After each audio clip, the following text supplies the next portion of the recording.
Ang tao, by nature, natutuwa yan. Natutuwa sila sa mga taong may kilos. Yung mga nagpo-progreso, yung mga nag-e-execute, natutuwa sila sa ganyan. Ako, pero bakit ganun? Bakit nawala sila? Sa pag-uumpisa po ng negosyo, ito yung tatlong stages. Ito yung tatlong grupo ng mga tao na darating at mawawala sa buhay mo kapag tinatahak mo na ang pagsisimula ang mundo ng pagnenegosyo. Maganda po ang pag-uusapan natin ngayon kasi napakalalim nito. Mainam na maintindihan nyo to ngayon pa lang. Ito po ay psychology ng pagnenegosyo. Sa totoo lang, hindi lang to pang negosyo pati buhay. Kaya dyan lang po kayo at ako'y magpapakilala muna. Kung ngayon pa lang po tayo nagkita, ako nga po pala uli si Darcel Robles. Isa po akong entrepreneur, isa po akong negosyante, at may 5 taon na po akong karanasan sa pagnenegosyo. So tara po, pag-usapan natin tong tulong at suporta na darating sa'yo sa mundo ng pagnenegosyo. Ito muna po yung kwento ko sa inyo. Kasi ako dati, taong 2020 po, no ako'y umpisang nagnegosyo, di nagnenegosyo po ako, no? Pinakaunang bukas ko ng negosyo ko. First timer po ako nun, baguhan pa lang ako sa pagnenegosyo nun. So nung unang bukas ko, sobrang sarap sa pakiramdam. Alam mo ba yun, yung parang yung naka-sold out ka, yung may na-accomplish ka, ang daming umorder sa'yo, tapos kaliwat kanan ang gustong tumulong sa'yo, na binibigyan ka ng extra puhunan. Pero sinasabi ko, ay hindi na lang po, okay na po ako dito. Salamat po sa mga pagtulong nyo. Kasi natutuwa sila sa akin na nag-e-execute ako. At yung iba, nag-aalok sila ng mga kagamitan nila, yung mga gamit nila na hindi na nila nagagamit. Tinanggihan ko kasi meron naman ako may nakalaan talaga akong budget po doon. Di, ang sarap po ng feeling yung pinakaunang buwan niya, ang sarap nun. Ganyan mararamdaman nyo po yan, sa unang buwan po. Pero nung nagtataka ako, nung mas lalo ko nang ginagalingan, mas lalo ko nang sinisipagan, ang dami nang na-order sa akin sa iba't ibang lugar, nagtataka ako, bakit yung mga unang tuwan-tuwa sa akin? Bakit sa puntong to, dating natulong, pero ngayon nawala sila? Ang ginawa ko niyan, sinigurado ko yung mga product ko, ini-innovate ko ulit. Sigurado ako sa product ko, sobrang confident ako, masarap ang product ko Confident ako, masarap ang produkto ko At pinipigure out ko, bakit nawala sila? So yun na nga pinag-aralan ko pa rin ang pinag-aralan. Bakit ganun? Minake sure ko talaga ang product ko, masarap pa rin, confident ako, masarap ang product ko, pero bakit ganun? Bakit nawala sila? Pinag-aralan ko, umabot ako ng 1 taon at nalaman ko yung sagot kung bakit bigla silang nawala. Kaya ngayon, kitang-kita nyo kahit anong buksan ko negosyo, kayang-kaya ko ng counterin yan. Kaya gustong-gusto ko pong makatulong sa inyo ngayon. Napakaswerte nyo. Napakalaking kawala sa stress natin. Kapag nalaman nyo po ang sasabihin ko po ngayon, makinig pong mabuti. Di ba palagi ko sinasabi sa inyo, kung napapanood nyo yung mga video ko, yung binlog ko yung law of attraction, di ka lagi kong sinasabi nun, kilusan mo lang yan. Execute lang, magtrabaho ka lang, kilusan mo lang, babalik na ang gana mo. Di ba ganyan ang palagi nyo naririnig sa akin? Di magne-negosyo po kayo dyan, mag-e-execute kayo, anything, na kahit anong e-execute nyo. Pero once na mag-execute ka, mararamdaman mo sa stage na to, ito yung phase number 1 natin, ito yung darating sa buhay mo. Sa phase na yan, di nag-execute ka na, nag-uumpisa ka na, nag-negosyo mo. Ang mga tao, natutuwa sila sa'yo, tutulungan ka, bibigyan ka ng mga extra puhunan, yung mga gamit nila, ibibigay nila sa'yo, kasi natutuwa sila sa'yo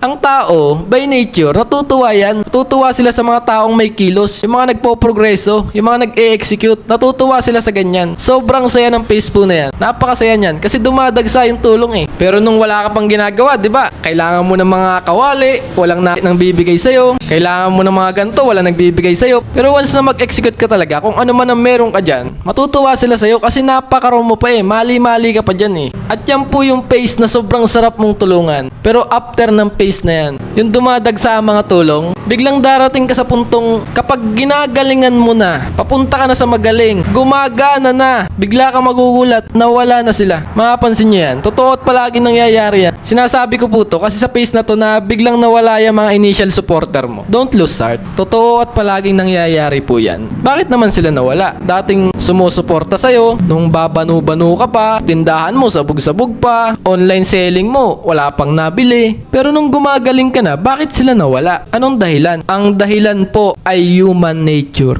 Nakita nila na seryoso ka sa bagay na yan, na hindi ka nagpapatawa. Kitang-kita nila mismo. Kahit ikaw hindi mo pa nakikita, pag pinagpatuloy mo yan, aasenso ang taong to dyan Yayaman tong taong to dyan. Papalo ang taong to dyan. Pag nakita nila yon, deep inside sa kanila, natatakot na sila. Kasi mauungasan mo na sila mauunahan mo na sila. May tsansa ka na na kaya nga tumulong sila sa'yo nung una eh. Kasi sila yung meron, ikaw yung wala. Pero ngayon, nakita nila na pag sineryoso mo pa yan, sus Mariosep, mauunahan mo na sila sa yaman, sa katanyagan, sa kasikatan. Pag nakita nila yon, hindi ka na nila susuportahan. Bakit? Hindi dahil sa masama silang tao Ang dahilan, human nature uli. Naturally lang, ang mga tao, ayaw nilang maungasan sila, ayaw nilang nauunahan sila ng iba. Tangina, wag na tayo maglokohan dito. Ayaw nyong mauunahan kayo ng iba, ayaw nyong nauungasan kayo ng iba. 'Di ba? Pasensya na po, pero napakahirap talaga ng sitwasyon na yan. Oo, gusto nating tumulong sa mahirap, pero dapat manatili silang mahihirap. Hindi sila pwedeng yumaman. Ganyan yung pakiramdam nila eh. Yung mga natulong na yan, lalo na yung mga kakilala mong yan, ganyan ang pakiramdam nila, pustahan pa tayo. Kaya pag ang mahirap, umasenso o umaasenso, nung una, ang daming natutuwa.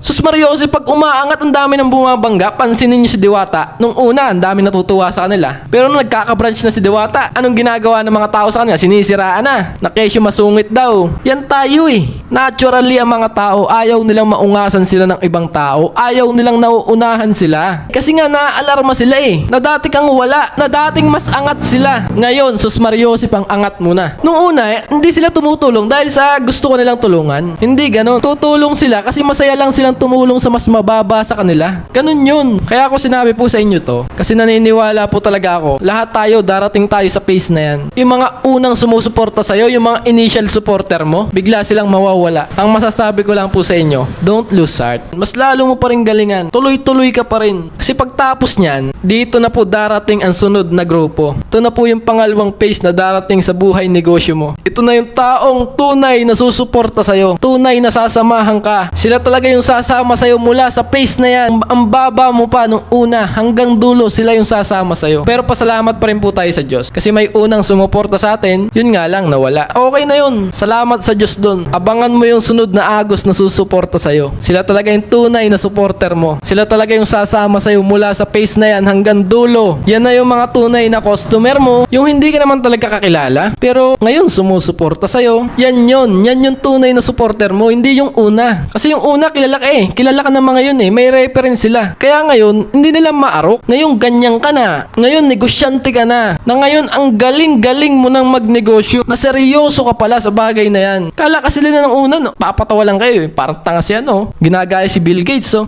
Di supportahan ka niyan. Like yan ang mga post ng product mo. Share yan. Pero pag nakita nilang sineseryoso mo yung bagay na yan, mapasabi sila, shit, seryoso ang taong to dyan. Pag na-realize nila yun, nakita nila yun, hindi ka na nila susuportahan. Kasi alam nila, pag pinagpatuloy mo yan, may tsansa ka. Alam ng tao kung magtatagumpay ka sa bagay na yan. Yung ginagawa mong yan, alam ng tao kung magtatagumpay ka dyan. Pag na-realize nila magtatagumpay ka sa bagay na yan, papalo ka dyan, yayaman ka dyan, hindi ka nasusuportahan ng mga yan. Kahit sino pa yan, maliban sa kapatid at ate mo, magulang mo. Kasi alam naman nila, nararating ng mga negosyanteng matitindi. Talagang hindi lang magandang buhay, talagang sagad-sagad na buhay eh. So natatakot sila sa reality na yon. Ako dati nung una, ganyan din ako eh. Nung una, todo suporta yan mga tropa mo, mga kakilala mo, todo suporta yan. Pero nung lumulupit na ako, napapadami ko na yung benta.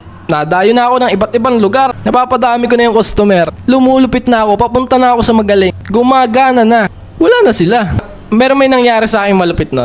Ilan sila bumalik? Yung iba babalik pero hindi na lahat. Babalik sila, hindi para tulungan ka na. Hindi para ganun. Kundi ang gagawin na nila sa'yo, hihingi na sila ng tulong sa'yo. Kasi darating sa punto ng buhay nila na magkakaproblema din sila. Ngayon, ikaw yung alam nilang nasa posisyon. Isa kang negosyante. Kaya ikaw yung unang magiging option nila. Yan na yung mga taong out of nowhere magme-message sa'yo ng 2:00 ng madaling araw ng musta. Huwag mo re-replyan yun. Utang sunod niya. Pustahan tayo. Huwag mo re-replyan yan. Hindi. Ang pinupunto ko lang, kapag may nahingi sa inyo ng tulong, huwag yung tulungan ng pera. Para sa akin, walang kwentang tulong ang pera. Kung tutulong ka, effort. Effort na malupit. Tara, bibigyan mo ng pera isang tao, papautangin mo. Isang pamilya lang ang pakain mo. Isang pamilya lang na busog mo. Isang tao lang na busog mo. Pang isang araw lang. Ganun pa rin buhay niyan eh. Walang kwentang tulong ang pera. Parang pusa lang yan. Pakainin mo ng pakainin. Pag wala ka na mabigay, kakalmutin ka na yan. O kunwari, nag-message sa'yo, pre, musta? Tapos nag-reply ka, umutang sa'yo. Di, nagkautangan na, no? Nagkautangan na. Bakit ba, pre? Bakit gipit ka ngayon? Yung negosyo ko, walang benta eh. Matumal eh. Asya, sige, bukas, pre. Ganto na lang. 8 PM pumunta ka dito sa gym. Gabi na, pre, ha?